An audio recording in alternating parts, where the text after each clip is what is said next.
A présenté au Conseil des ministres un examen très détaillé de nouveaux processus d'appel d'offres pour les licences de télécommunications.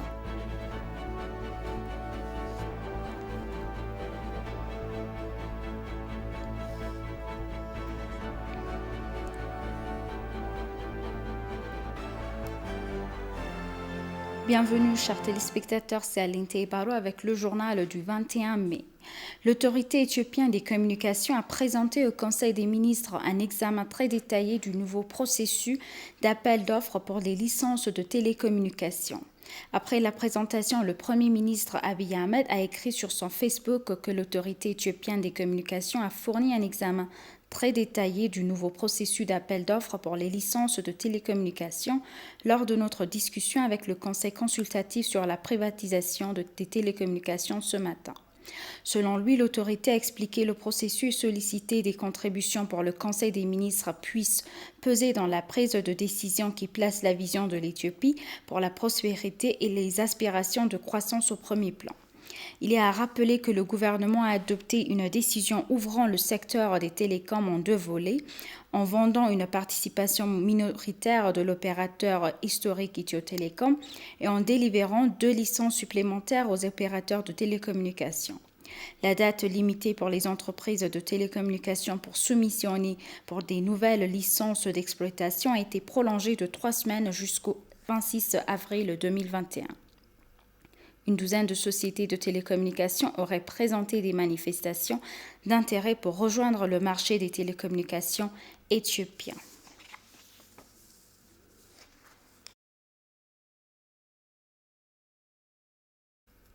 Le vice-premier ministre et ministre des Affaires étrangères de l'Éthiopie, son Excellence Damek Amakonnen, a déclaré que le remplissage de la deuxième année du grand barrage de la Renaissance éthiopienne sera effectué comme prévu et convenu par le groupe national de recherche scientifique des 3 pays. L'Égypte et le Soudan tentent d'exercer les pressions inutiles sur l'Éthiopie par différents moyens, y compris l'internationalisation et la politisation des problèmes techniques qui ne feront que miner la confiance entre les 3 pays, a-t-il ajouté.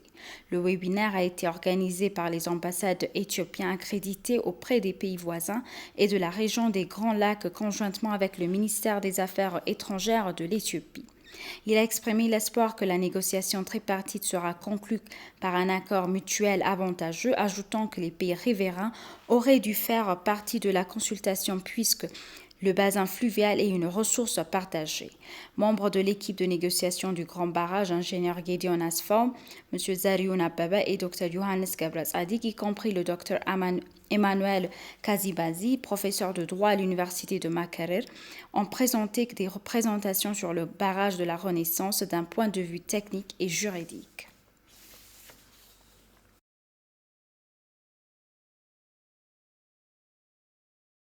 Le porte-parole des Affaires étrangères de l'Éthiopie a salué le récent commentaire du ministre égyptien des Affaires étrangères sur le remplissage au deuxième tour du grand barrage de la Renaissance éthiopienne.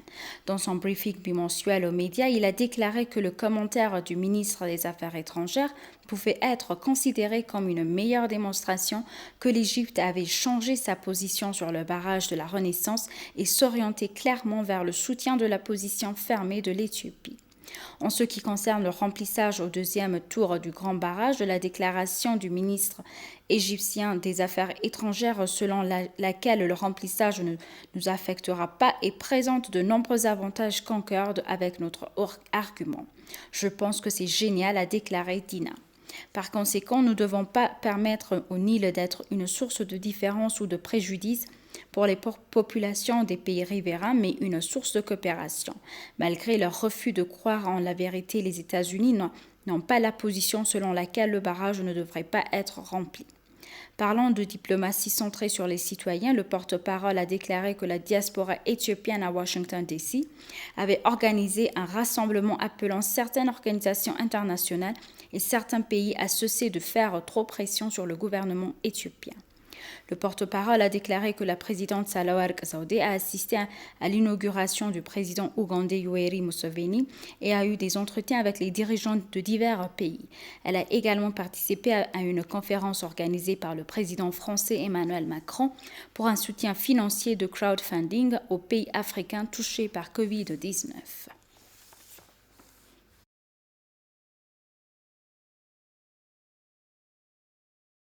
Le Conseil électoral national d'Éthiopie a annoncé que les 6e élections générales se tiendraient le 21 juin 2021. Le conseiller en communication du Conseil électoral national d'Éthiopie, Soliana Shmelis, a déclaré aux journalistes que l'élection se déroulerait dans les endroits où l'inscription des électeurs a été finalisée. Cependant, le vote n'aura pas lieu dans les endroits où l'inscription des électeurs n'a pas eu lieu. Les plaintes ont été déposées et les endroits qui, selon le Conseil, manquent d'uniformité dans l'inscription des électeurs, a-t-elle ajouté. En conséquence, le vote n'aura pas lieu dans les régions somaliennes et Harari, la zone Matakel et d'autres endroits qui ont des problèmes de sécurité. Le conseiller a déclaré que le dernier jour de vote avait été reporté afin de recruter les fonctionnaires électoraux et de distribuer la logistique nécessaire.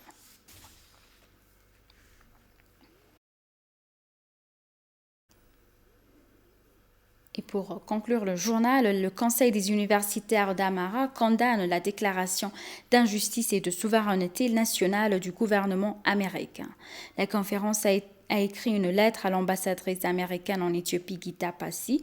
Dans sa lettre, il a exprimé sa gratitude pour l'aide humanitaire fournie dans la région du Tigray et le bilan actuel des droits de l'homme. Le Conseil a rappelé que le TPLF commettait un génocide depuis de nombreuses années. Cependant, la déclaration du secrétaire d'État américain Anthony Blinken concernant la situation actuelle dans la région du Tigray était incorrecte et inappropriée. La déclaration du ministre a également déclaré que le principe de non-ingérence de l'ONU dans les affaires intérieures du pays et sa violation de la souveraineté étaient injustes. Le ministre a déclaré dans un communiqué qu'il était regrettable que le ministre ait reconnu de fausses allégations contre le TPLF plutôt que des résultats de l'enquête. Il a ajouté que la déclaration était basée sur les fausses informations du TPLF et a nié les allégations sur le terrain.